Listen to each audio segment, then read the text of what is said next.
What up everybody, welcome back to Josh C TV. Today we're expanding on what we talked about in the very first episode, which was owning your first home. We focused on how it is a lot more accessible than most people probably think. As we all know though, owning your first home is technically by definition a liability, not an asset. An asset makes you money, a liability does not make you money. Pretty easy. So how do you take your home and turn it into an asset? Rental income. Today we're talking about creating some income through real estate. So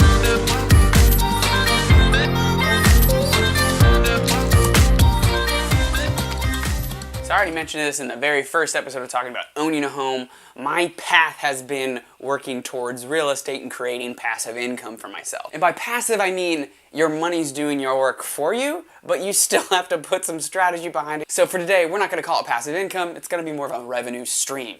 Extra income for you. So I've got to start and let everybody know that there are a lot of ways to invest your money. In real estate alone, you can get confused by how many ways to do it. The reason we're talking about real estate is it's something I'm very familiar with. It's something that I have continued to learn, and over the last couple of years have gotten relatively acquainted with looking at a multifamily property, looking at the cash flow, and saying, yeah, this is gonna be a great deal or it's not. One of the biggest factors to take into mind before you even get into investing, whether that's real estate, stocks, it doesn't really matter. At the end of the day, if you can take a look and figure out exactly what your goal is, why are you putting your money into a building, it's going to make life a lot easier on you. What I mean by that is understanding what your goal is might change your strategy around that particular investment. For example, one of my big focuses for real estate has been, especially at my age, has been cash flow. Essentially making sure that the mortgage and expenses are less than what I'm getting in rent. There's a difference there. So while we talk about on this channel asking how you can do it, it's probably a really good idea to actually look at yourself in the mirror and say, well, why am I actually putting money into this right now? What's the goal? Do I want cash flow? Or do I want something just to appreciate? Like if you think about some of the properties out in Seattle that you have to buy for $500,000. So what I want to share are some of the things that actually guided me as I have continued to invest in real estate and what I stick with as well. One of the very first things we're going to talk about is actually something we talked about in the first video, and that's financing. It's a little different this time though because we're actually looking at some other things as well. While getting the capital to actually get into a property is really important, especially for a rental property, you're now going to be looking at other things like cash flow. The reason that's going to be really important is because you need to have more cash flow than what your mortgage is. Here's financing.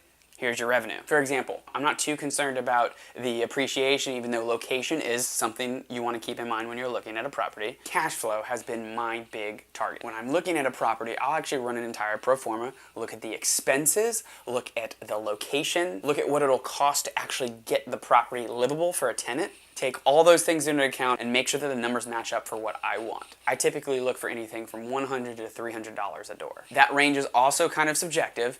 And I'm also based in Orlando, Florida. Property's a little different from, let's say, New York or Seattle or even Los Angeles. When I take all that information and actually put it into a pro forma, you can actually see the mortgage, you can see the cash flow, and that little space in between is what you're going to be making, your passive income. I actually posted something on Quora that actually showed what I looked at, so cash flow, the actual expenses. I posted that link in the description below. The things that you're looking for in an investment property are similar to what you would look at in a business, which is a perfect segue into the second thing we're talking about. That's treating your investment property, your rental property, as a business. This is the closest thing I've gotten to starting a business. And just because I know you're not going to Google this, I'll actually go ahead and show you. Business by definition. The practice of making one's living by engaging in commerce. While investing in real estate or whatever other investing you're doing to create a revenue stream is not necessarily going to be your living, you get the point. So treating your real estate investments as a business does two big things for you. One, it takes the emotion out of it. If you're running pro forma and you find that the numbers actually match up with what you're looking for, the property's in the green, you don't have to take emotion into account.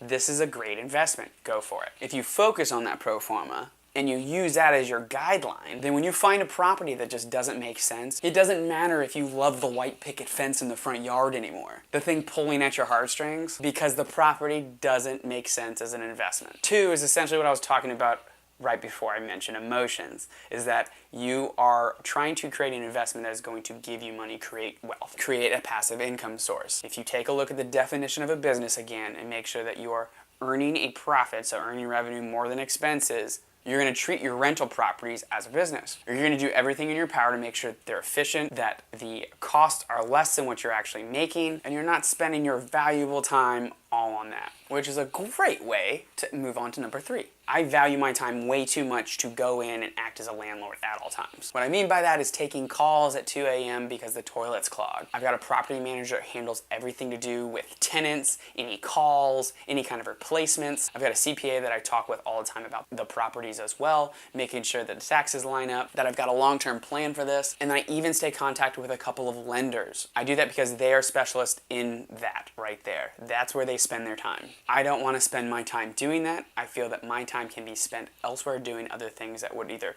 grow me personally, professionally, or even grow my own portfolio.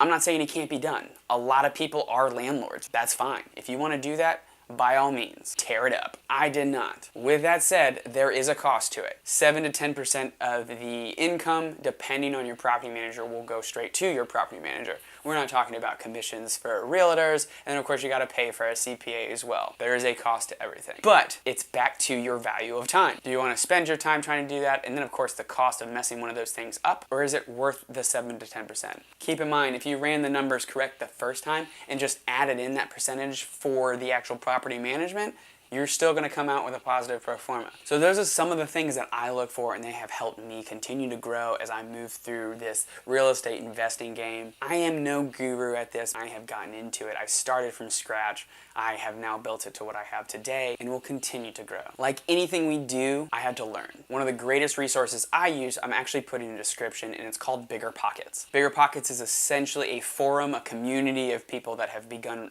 investing in real estate, people that are just getting started out, people that are kind of right in the middle like myself, and even the moguls. It's a great source of networking and of course just a lot of information that you can consume and get started. Thanks for watching. If you're about to go invest in your first property, go ahead and press like. If you want to keep up with the content, don't forget to press subscribe, and of course hit the bell next door. Adios.